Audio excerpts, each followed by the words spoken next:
Kashimo is not taking Sukuna down. I'm sorry. In today's video, I wanted to go over Kashimo and Sukuna's fight, and even though we're in the middle of it, I do not think Kashimo has a single chance of taking Sukuna down. I got inspired by watching all the other people talking about how Kashimo possibly has a chance against Sukuna, how he could possibly, damage him, how he could do things, but there's something that they're skirting around, that Sukuna is definitely going to take the win on this. Like, I don't know what everybody's thinking, all the theory crafting going on, but Sukuna is definitely going to take the win on this, and here's why. So after his battle with Gojo, Sukuna has basically evolved to like a genius of jujutsu sorcerers. Dimension cutting slash that he can use for this curse technique.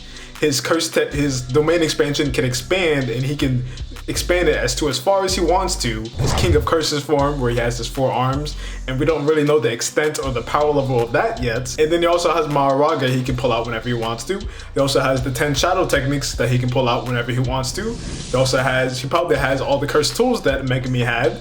So all of these things combined are just, this guy is an overpowered level house right now, and he's going to completely smash everybody in the area. Big ups to Kashimo for going ahead and trying to battle him, but there's no way that Kashimo is going to be able to survive this encounter. Even after I listed all those other techniques, we still don't even know if Sukuna has more up his sleeves. He was called King of Curses for a reason. He still probably has elements that we haven't seen, because we remember in the Shibuya Incident arc that he was able to summon this flame barrage that instantly killed Jogo and so many other sorcerers in the area, and we don't really know what else he has up his sleeve. He could have another forms, he could have reincarnation, he could possibly call other curses in the area, he could probably make special grade curses. We don't have no idea what at all this man is capable of. So when I see people saying that Kashimo is going to win this battle or has a chance to give Sukuna a run for his money, you guys don't even know what other powers or skills that he has right now. And then the third reason, I think Kashimo has a death flag written on him. Well, the first time that we saw Kashimo,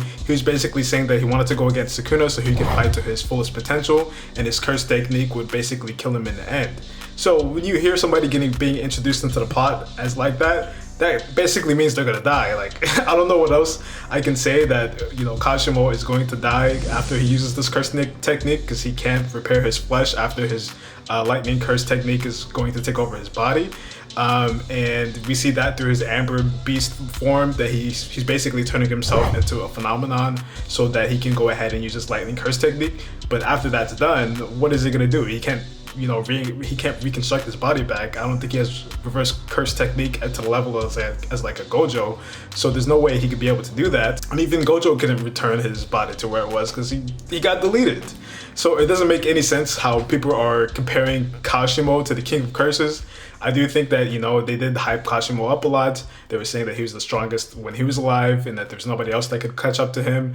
And he was able to go ahead and blitz Panda. He was able to go ahead and blitz Hakari, and really hasn't used his domain expansion. He hasn't used his curse technique while doing all those crazy feats. He's definitely a strong sorcerer, but I still don't think he really stands a chance against the King of Curses. And then an even further explanation as to why Kashimo is not winning this is that he couldn't kill Hakari. Hakari is a jujutsu high, and I'm not sure if he's first grade sorcerer or a special grade sorcerer. I think he's a special grade sorcerer, but Hakari was able to go toe-to-toe with Kashimo, even though Kashimo didn't use his domain expansion, even though Kashimo didn't use his curse technique. We kind of saw that he was somewhat being stopped by Hakari's domain expansion, because he was trying to get used to it and just couldn't imagine the genius of Hakari's domain expansion. So that's why, and he basically gave up and wanted to respect Hakari as the thought of that. So I think that the fact that Kashimo just couldn't outright kill him with any technique or domain expansion, that means that he's certainly lacking. He wants to save all of his skills and techniques for Sukuna. But even though I do think that Kashimo couldn't even beat Hakari, that kind of gives some red flags as to like, wait, we don't know the full extent of his power, but his power level is at Hakari's level. Just with nothing, no curse technique, no domain expansion, that kind of raises the question, can he really go against the King of Curses, who just deleted Gojo, the most powerful sorcerer that we know of? So I think it's really crazy that people are trying to compare Kashimo to Sukuna right now, and I do think that Sukuna is going to take the W. And go ahead and watch my other video of like, can the Jujutsu High students go ahead and take Sukuna down, the one that I last released, because that's what I'm talking about in there. But I do think that Kashimo is going to take the L. I'm sorry. Leave a like if you guys liked it, and go ahead and comment down below what you guys think. Do you guys think Kashimo is going to take a W? Do you think he's going to at least push Sukuna to the limit? Or do you think he's just going to take an L? Do you think he's going to be cut in half just like Gojo? Yeah, but that's really about it, and I'll see you guys on the next one. Peace. Go.